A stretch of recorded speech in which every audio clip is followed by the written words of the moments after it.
오늘도 그대의 최고의 날입니다. 임은미 선교사 묵상입니다. 최고의 날. 내게 가품을 하지 않는 모든 사람들이 감사. 누가복음 14장.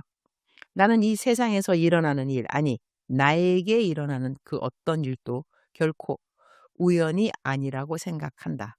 우리가 인생길을 걸어가는데 우리가 만나는 모든 일들은 하나님의 우리를 향하신 세 가지 뜻 안에서 모두 해석이 된다는 생각을 한다. 첫 번째는 하나님의 선하신 뜻, 두 번째는 하나님의 기쁘신 뜻, 세 번째는 하나님의 완전하신 뜻이다.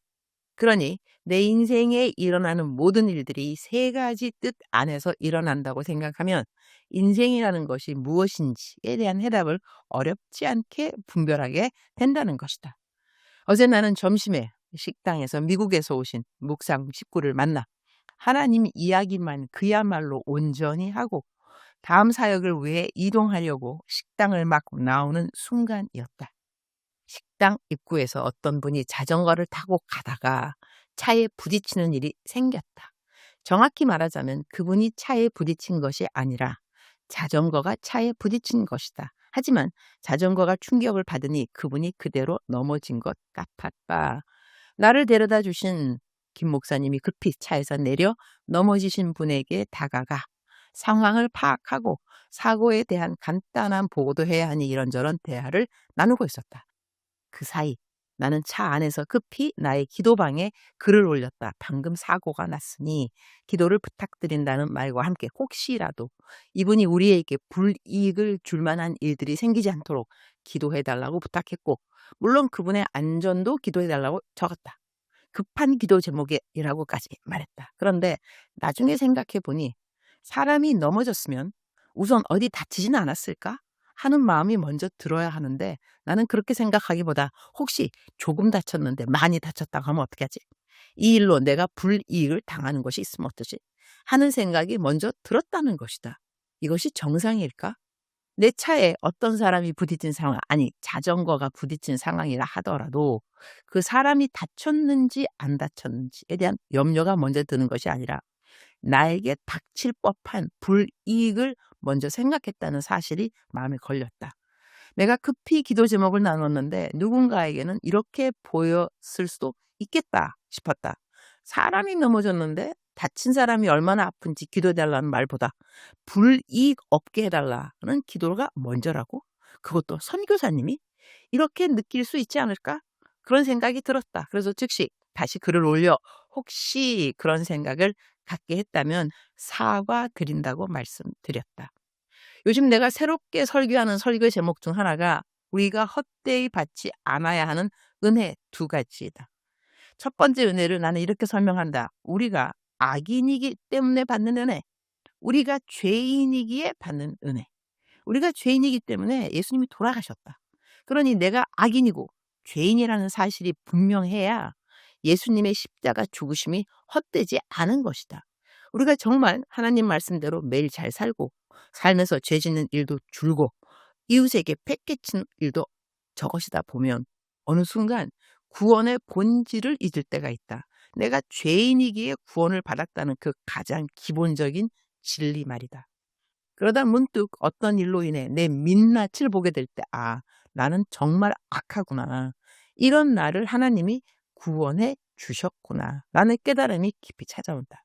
어제의 경우도 그랬다. 어떤 사람이 내 차로 인하여 경미하던 크던 사고를 만난 상황인데 내 마음에는 저 사람이 많이 다쳤으면 어떡하지? 라는 걱정보다 내가 불이익을 당하면 어떻게 하지? 라는 생각이 먼저 떠올랐다는 것에서 나의 악한 본성을 들여다보는 계기가 되었다는 것이다. 아프리카 선교사 31년 동안 내가 경험한 거짓된 상황, 어려운 상황, 사실 정말 많았다. 그러다 보니 이러한 상황에서 이렇게 나 자신을 방어하고자 하는 생각이 저절로 있었겠다 싶은 생각도 있지만, 그러나 그럼에도 불구하고 내 마음 깊은 곳에 선한 것은 아무것도 없다는 결론은 분명하다. 그래서 오히려 더 감사했다. 그렇구나. 내가 이렇게 악하기 때문에 주님이 나를 위해 가셨구나. 내가 이전에 지은 죄뿐 아니라 현재 짓고 있는 죄, 앞으로 지을 죄들까지도 포함하여 예수님께서 나의 모든 죄를 다 감당하셨다는 사실이 참으로 감사했다. 물론 자책감이 들 수도 있지만 나는 이것을 감사한 자책감이라고 생각한다. 내가 이렇게 부족하니까 주님이 날 구원하셨지. 그 은혜가 더 깊이 느껴지기 때문이다. 다행히 그분도 크게 다치신 것 같지는 않았다. 자전거가 충격을 받은 것이지 사람이 직접 차에 부딪힌 것은 아니었기 때문이다. 우리는 사고 접수에 필요한 모든 절차를 정직하게 마쳤고 병원에 가보시라고 안내드렸으며 나중에 연락해달라고 연락처도 남겼다. 모든 것은 잘 마무리되었다. 그런데 이 일을 통해 주님이 나에게 무엇을 가르치셨을까?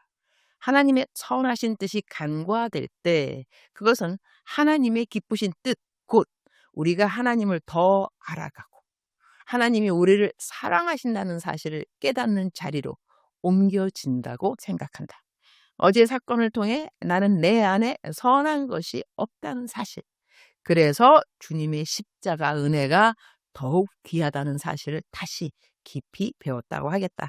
또 한 가지 감사했던 것은 나의 부교역자 김 목사님이다. 어떤 상황이어도 당황하지 않고 침착하며 감정의 기복도 없고 평정을 잃지 않고 항상 기도하며 움직이는 그 성숙함은 김 목사님에게서 내가 참으로 많이 배우는 점이다. 7년을 함께 사역했는데 그 평정과 성숙함은 언제나 변함이 없다. 어제도 그러한 모습에 내심 감동, 감사. 일단 모든 것은 감사로 하루를 잘 마쳤다. 우리말 성경 누가복음 14장. 그때 예수께서는 초대한 주인에게 말씀하셨습니다. 점심이나 저녁을 베풀 때 친구나 형제나 친척이나 부유한 이웃을 초대하지 마라.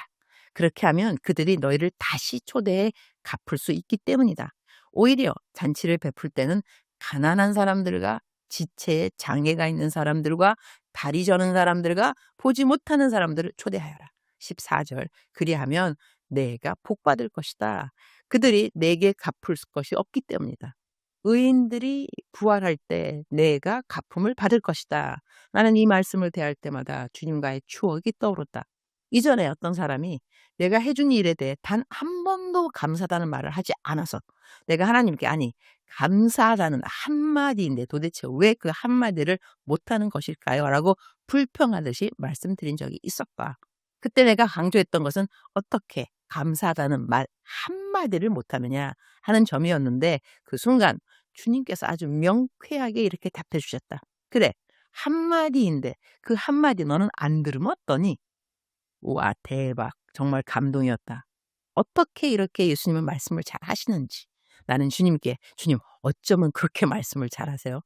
성경에 기록된 말씀들도 다 너무 잘 하시는 말씀들인데 오늘 또 이렇게 말씀을 잘 하시니 예수님은 언어의 연금술사이십니다. 하며 하트 뿅뿅 날리듯 감동을 표현했던 기억이 난다. 나는 사람들에게 감사를 받아야 한다고 생각했는데 감사하지 않는 사람들을 대할 때 하나님께서 나를 자유하게 해주신 말씀이 바로 누가복음 14장 14절이었다.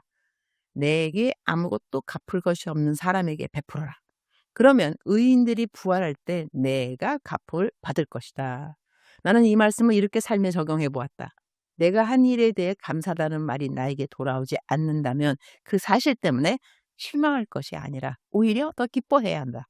왜냐하면 그 감사가 사람에게서 돌아오지 않았다는 것은 의인의 부활 때 하나님께서 직접 나에게 갚아주신다는 뜻이기 때문이다. 그러니 내가 누군가에게 어떤 선을 베풀었는데 나에게 감사하지 않는 사람이 있다면 나는 그 사람에게 섭섭해야 할 것이 아니라 도리어 감사해야 한다.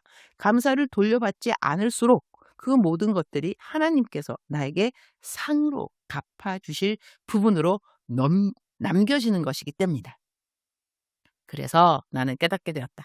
선을 베풀고도 감사받지 못하고 인정받지 못하고 칭찬받지 못했다면 섭섭해야 할 이유가 전혀 없다. 그 모든 것은 장차 부활의 날에 상급이 되기 때문이다. 할렐루야. 주님 오늘 또 최고의 날입니다. 은혜가 무엇일까요? 저는 요즘 생각할 때 은혜는 생각의 변화가 은혜가 아닌가 그렇게 생각하게 되었습니다. 나에게 감사를 해야 된다고 여겨지는 사람, 사실 감사하지 않아도 됩니다. 그리고 내가 누군가에게 어떤 선을 베푼다는 것은 하나님께서 이미 나에게 선을 베풀어 주셨고, 내가 받은 은혜가 너무나 많으니 그 은혜를 어떻게 하면 조금이라도 갚아볼까 할 때 하나님께서 우리에게 이웃을 사랑하라고 하셨으니 하나님의 말씀에 순종하여 이웃을 사랑할 수 있는 그러한 귀한 기회가 나에게 주어진 것인데, 나는 왜 그럴 때 이 사람한테 해준 것이 꼭 나에게는 감사의 표현으로 돌아와야 된다고 생각하는지, 그렇지 않아도 된다는 것이죠. 그러나 반면교사라는 것이 있기 때문에 이럴 때 내가 또 배우는 것은, 나도 누군가에게 감사를 표현해야 되는데 내가 표현하는 감사가 인색하지는 않은가? 그렇게 돌아볼 수 있는 반면교사의 일을 허락해 주신 것을 저는 감사히 생각합니다. 오늘 말씀을 상고하면서 내가 다시 한번 선을 베푸고 또 어느 이웃에게 필요한 일들을 행하고 재정을 공급해 준다 할 때 내가 어떤 선한 일을 한다 하더라도 이 모든 것은 은혜를 받은 제가 당연히 해야 하는 일들이라고 하는 것. 오늘은 미국에서 제 멘티가 들어와 있는데 멘티의 친구들을 꼭 만나게 해달라는 그야말로 강청이 있어서 내 멘티의 친구들을 만나는 날입니다. 우리가 오고 가는 대화 가운데 하나님을 더 많이 알게 되는 시간, 하나님을 더 사랑하게 되는 시간, 우리가 만났다가 헤어지면 더 성경 말씀이 읽어지고 싶고, 더 기도하고 싶고, 더 전도하고 싶고, 더 선행을 하고 싶은 사람들로 주님 눈앞에 발견되면 참 좋겠습니다. 주님 사랑합니다. 주님 감사합니다. 오늘도 우리 주님 저를 보시면서 하루 종일 기쁨을 넘어서 감동을 받으시면 참 좋겠습니다. 외우면 좋은 말씀, 누가복음 14장 14절. 그리하면 내가 복을 받을 것이다. 그들이 내게 갚을 것이 없기 때문이다. 의인들이 부활할 때 내가 갚음을 받을 것이다. 사랑하는 그대여, 사랑하는 그대여, 출석 부르고 있습니다. 대답하셨나요? 사랑하는 나의 딸, 사랑하는 나의 아들, 나는 너를 사랑한다. 나는 너를 사랑한다. 너가 죄인 되었을 때에 내가 너에게 내 아들 예수 그리스도를 십자가에 죽게 함으로 말미암아 너에 대한 나의 사랑을 확증하였노라. 다시 너에게 말하노니 너에 대한 나의 사랑을 확증하였노라. 이 사랑 가운데 오늘 행할지니라, 이 사랑 가운데 생각할지니라, 이 사랑 가운데 말할지니라. 내가 너와 이 시간도 동행하고 있음이라. 사랑하는 그대여, 사랑합니다. 사랑하는 그대여, 축복합니다. 오늘 또 그대의 최고의 날입니다.